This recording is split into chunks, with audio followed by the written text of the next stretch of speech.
My name is Jordi Shindani. I'm 21 years old. I go to Algonquin College in TV broadcasting, and I have sickle cell because I was sick all the time when I was younger. I was getting admitted a lot, so I was go to the 4 North and being admitted, and then while staying there, I would be doing some volunteer work while I was sick and while I was having crisis. If one of your parents have a trait, there's a possibility that you can have it too. So me and my brother, we both have it. What are the 5 symptoms of sickle cell crisis? So some you can have, like pain is a major one. Often people have swelling in a joint, warmth, swelling in the fingers, sometimes headache, tiredness, so jaundice. Some people have nausea. What are the barriers to receiving optimal care? Or one, not being able to express your symptoms. So if you're in a lot of pain, sometimes you can't necessarily explain what your symptoms are. So that's a definite barrier. And having a parent speak for a child, they're not necessarily experiencing the symptoms, so sometimes it's difficult for a parent to explain what a child's experiencing. Sickle cell anemia is basically an abnormality of hemoglobin production. So the hemoglobin, there's a chain missing in the DNA making the hemoglobin. Instead of the hemoglobin forming a nice red cell with a nice, it looks like discs, kind of like 2 frisbees together, squished in the middle. They instead form like a sickle. So when it's a sickle, that doesn't flow smoothly through blood vessels, and it can the sickle cells can clump and cause sort of like little micro clots, which then deprives oxygen, and so then can cause pain and other damage. How can a child have sickle cell anemia if neither of the parents have it? So the parents would be a trait. The parents wouldn't have sickle cell disease, but they would have sickle cell trait. So if you have 2 traits, it's like genetics. So if you have 2 traits, you could either have a baby. So that means you have one normal and one S and one normal. So your baby could have either 2 normals, be a trait as well with an S and a normal, or have 2 S's. So that when they have 2 S's, that's when they would get sickle cell.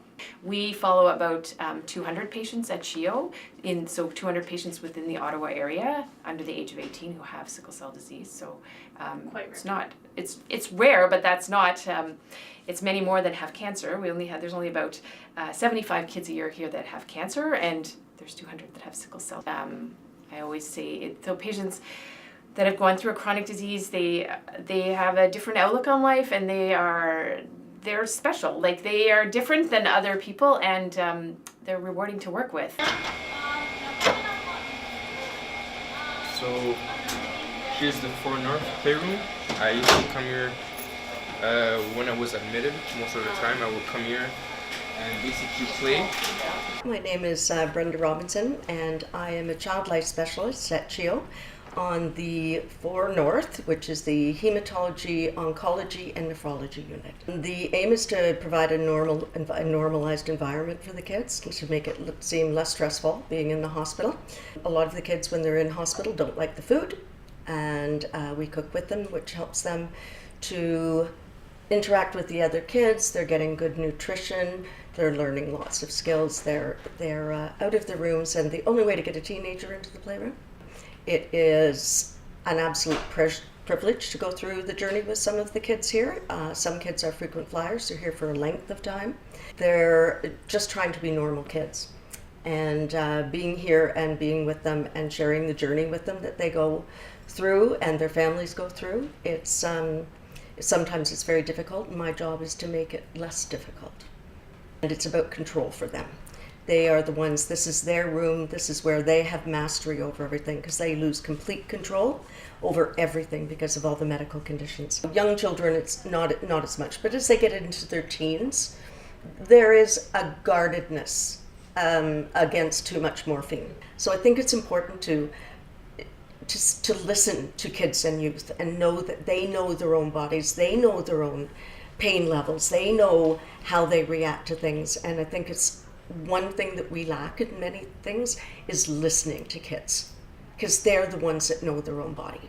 They're the ones that know their pain, and they're the ones that need the help. people already know like cancer or like dialysis or like other heart problems, but like people don't really know about sickle cell. And I just wanted to make, I just want to explain my story, and also make an awareness about sickle cell people, because like how I live my life. And sickle cell, even though it seems small, it's actually a big disease. And unfortunately, like if you don't have the right treatments, you can die. So I'm really glad that I'm here in Canada, and that they have all the treatments for sickle cell.